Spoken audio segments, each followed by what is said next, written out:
Galera, sejam muito bem-vindos a mais uma aula nossa de Geografia. Esta aula que é uma aula de revisão. Eu passarei as instruções para vocês que serão necessárias para que vocês possam fazer a nossa avaliação do primeiro bimestre, beleza, pessoal? Já estou aqui no nosso ambiente de aprendizagem virtual, que é o Natureza Cloud. Vou projetar aqui para vocês, portanto, a nossa apostila, perfeito? Então vocês estão vendo aí a nossa apostila do primeiro bimestre.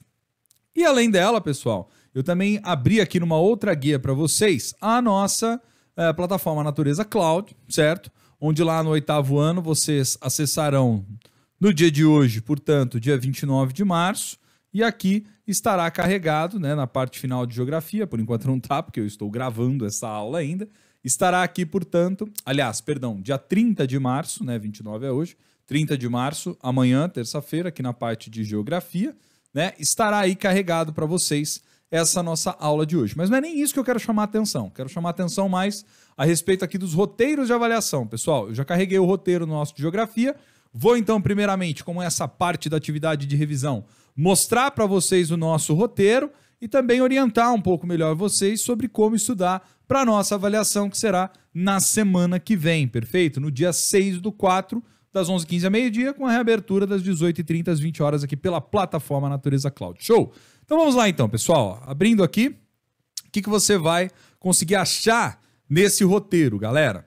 Vocês percebam aí, vou até dar uma aumentada, para poder ficar um pouco mais claro aí para vocês, né? Vocês vão perceber o seguinte, pessoal. Aqui nesse roteiro, o que eu trouxe? Eu trago informações como a data da avaliação, né?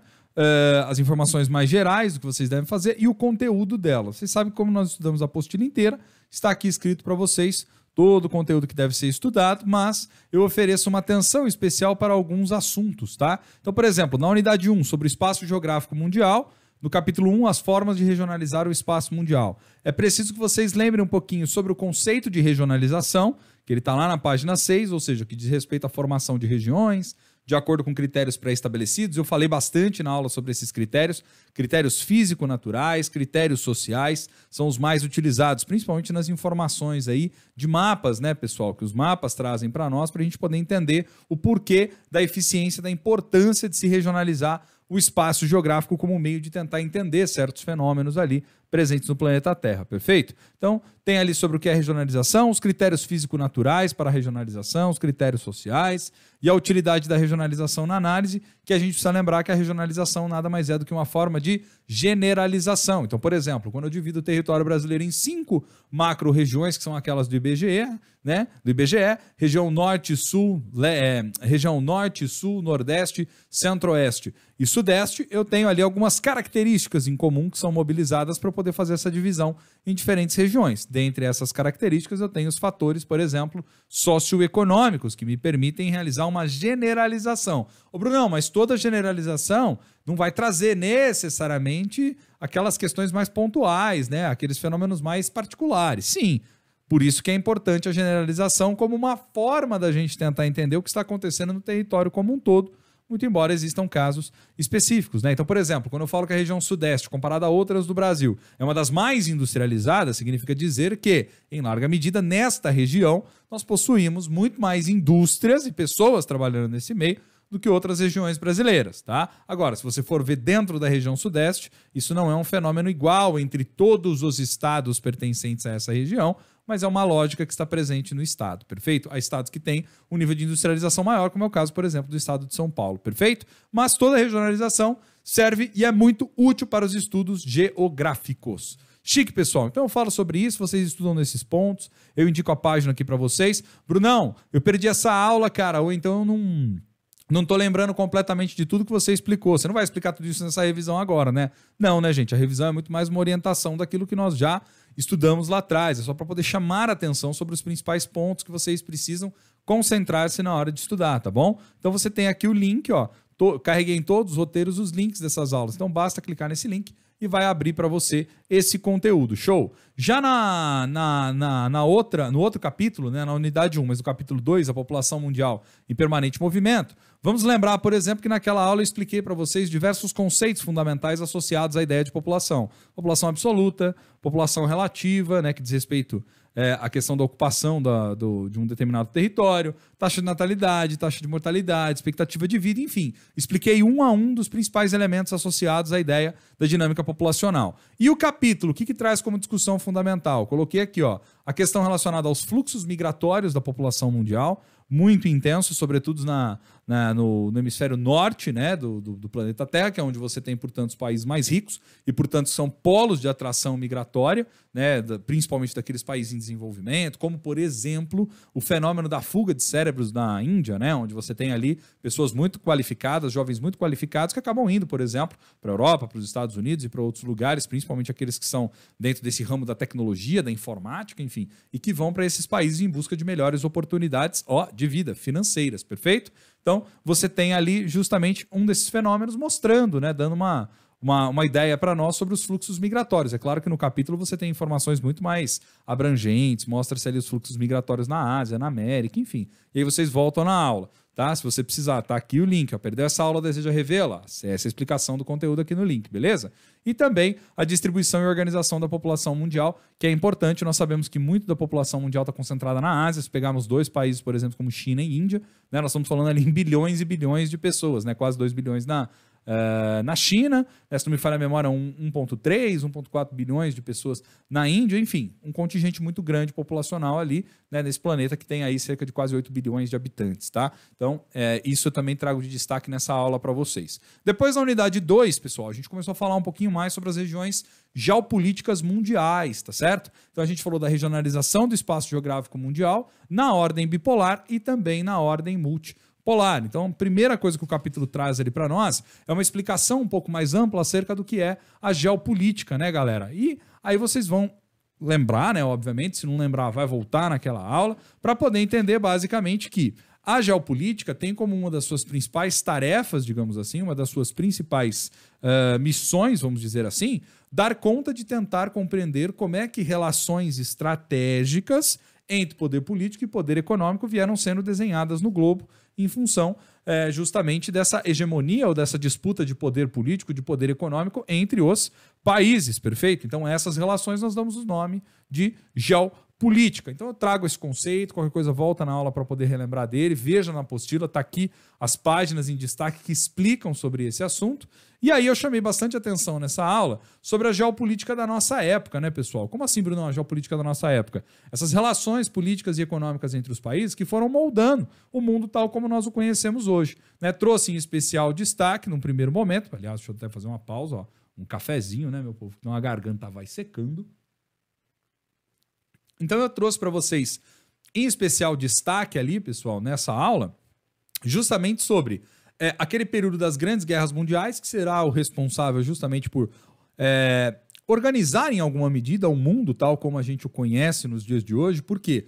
Porque você teve ao longo das duas guerras mundiais as principais potências europeias disputando, os Estados Unidos, né, despontando como uma principal nação, que vai se industrializar, que vai se aproveitar da guerra justamente para crescer muito economicamente e se tornar a principal potência, né, geopolítica, a principal potência econômica do globo, substituindo, portanto, o papel que até então era desempenhado pela Inglaterra, que estará envolto até a tampa, né, até o teto, com esses conflitos mundiais, perfeito? Então, esses conflitos mundiais no velho continente, eles foram moldando, eles foram fundamentais para definir as origens da nossa época. Eu até falei para vocês na aula, né, disse justamente que quando terminava a Segunda Guerra Mundial com a derrota do Hitler, vindo justamente do leste, né, os soviéticos, e vindo no oeste, os aliados, ou seja, os Estados Unidos, a Inglaterra, os ingleses e a França, o que acaba acontecendo? Chega ao fim um conflito, que é a Segunda Guerra Mundial, e começa ali um novo conflito, que é a chamada Guerra Fria, que dará origem ao mundo bipolar. Por quê? Porque você vai ter dois polos, duas grandes potências, né, geopolíticas, vamos dizer assim, se desenhando, né, no planisfério, que vai ser, de um lado, a Rússia, socialista, né, desde a Revolução Socialista que passou lá no começo do século XX, e de outro lado, os Estados Unidos, capitalista, tentando influenciar todo o bloco ocidental, e a Rússia tentando influenciar todo o bloco oriental, embora com algumas ressalvas ali, perfeito? Então, o que acaba acontecendo? Nós vamos ter esse momento que é chamado de mundo bipolar, que ele vai basicamente de 1947 até 1991. Na verdade, em 1989 ocorre a queda do Muro de Berlim, e ali nos anos 90, como eu já expliquei para vocês em detalhes na aula, inclusive, nós temos o começo ali do processo de mudança, né, do fim da União Soviética e início da Rússia, basicamente com as políticas de transparência política, de transparência econômica, de reestruturação ali, né, a Glasnost e a Perestroika, perfeito? Então ali você tem toda essa explicação. Precisou voltar, ó, tem até os dois links aqui, tanto a parte 1 quanto a parte 2. Agora, um outro ponto importante, quando nós estudamos também sobre esse mundo bipolar, as suas características e a importância dele para a origem da nossa época, eu falei também para vocês sobre os critérios de divisão dos países ali que nós tínhamos, né? Vamos lembrar que no mundo bipolar você tinha basicamente a divisão dos países em 3 blocos diferentes também, né? Então, embora a gente tivesse 2 grandes potências, né? Como que os países eram classificados do ponto de vista, inclusive, geográfico e desses alinhamentos a esses regimes socioeconômicos, né? Então, nós tínhamos ali as principais potências capitalistas, que eram chamados países do primeiro mundo, como é o caso dos Estados Unidos, né, como é o caso da França, da própria Inglaterra. Nós tínhamos ali os países considerados segundo mundo, que eram os países socialistas, né, como o caso da União Soviética, a própria China, Cuba, enfim, e outros países, né, como na África nós tivemos também países socialistas. E, por outro lado, nós tínhamos aqueles chamados países do terceiro mundo, que na verdade eram países subdesenvolvidos, países capitalistas, né, que estavam sob influência dos Estados Unidos, mas países que tinham graves problemas do ponto de vista social, né, fome, desemprego, atraso do ponto de vista do desenvolvimento industrial, né, onde nós estamos aí também inseridos nesse pacote todo, o Brasil e outros países também, perfeito? Então essa era a divisão do mundo dentro daquele momento que vai de 47 até 91, conhecido como mundo bipolar ou como Guerra Fria. Quer relembrar esses assuntos? Volta nos links que eu coloquei aqui para vocês, tanto a parte 1 quanto a parte 2, beleza? E por fim, nós discutimos nas nossas últimas aulas, né, sobre o que é o tema do capítulo 2 dessa unidade 2 das regiões geopolíticas mundiais, que é justamente sobre o mundo multipolar. Por quê? Porque com o fim da União Soviética, com o fim daquele mundo bipolar, começa a surgir um mundo novo, um mundo diferente, uma nova ordem mundial.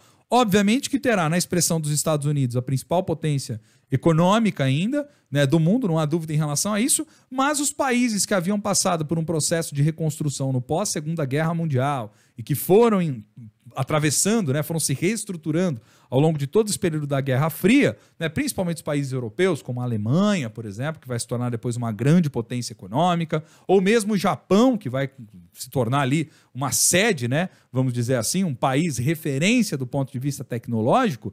Então esses países estarão nessa nova ordem mundial, que é uma ordem onde você vai ter os Estados Unidos influenciando principalmente as Américas aqui, né, tanto a América Central quanto a América Latina, a América do Sul de maneira geral, assim como você vai ter também a Europa influenciando parte ali, né, de toda, não apenas aqueles países da Europa continental, mas toda a Europa, inclusive países do leste europeu, alguns países ali do norte da África também, até mesmo um pedacinho no Oriente Médio, e na outra ponta você vai ter o Japão exercendo ali uma influência muito grande, uma relevância muito grande. É claro que nos dias de hoje isso veio até se alterando, tá? Mas isso vai ser tema mais para frente quando a gente falar, né, no 9º ano, principalmente sobre globalização, sobre o mundo global. A gente vai falar da liderança de países que vieram se desenvolvendo até mais recentemente de maneira muito forte, como é o caso, por exemplo, da China, perfeito? Agora, o que mais você tem que saber dessa parte importante também? A divisão desses países no mundo multipolar vai se transformar. Nós não vamos mais falar em país de primeiro, segundo e terceiro mundo. Nós passaremos a falar em países desenvolvidos, que são essas potências econômicas capitalistas. Os países emergentes ou em desenvolvimento, que agregam aqui tanto aqueles países que eram socialistas e que acabaram passando, né, por uma transformação, acabaram indo ali se tornando países capitalistas em alguma medida, né, como também aqueles que não conseguiram atingir uma plena condição de desenvolvimento, né, mas que estão num caminho de crescimento econômico, a despeito das dificuldades que possui, como é o caso do Brasil, como é o caso dos BRICS, né? Brasil, a Rússia, a Índia, né, a própria China, a África do Sul, perfeito? E a gente fechou falando um pouquinho mais sobre as maiores economias do mundo e ainda esse papel de soberania dos Estados Unidos. Perfeito, pessoal? Então, bom, esse é o roteiro de vocês. Tem aqui os links se precisar rever as aulas em maior profundidade. Volte e veja com calma. Essa é uma das vantagens que nós temos nesse momento do ensino remoto, perfeito? Bom, então esse é o roteiro. Ele vai estar aí facilmente acessível para você. Basta você, na plataforma Natureza Cloud, como eu mostrei aqui para vocês, virem em roteiros de avaliação e acessá-lo, perfeito? E, portanto, esse é aí, dentro dos capítulos que nós estudamos, tá certo? A parte mais importante que precisa chamar a atenção. Então, aproveite bastante esse roteiro, guie-se por ele, e se tiver dúvidas acima de tudo, pessoal, me inscreva pela plataforma Natureza Cloud, tá bom? Um grande abraço para vocês e na semana que vem eu desejo uma boa avaliação. Valeu, pessoal!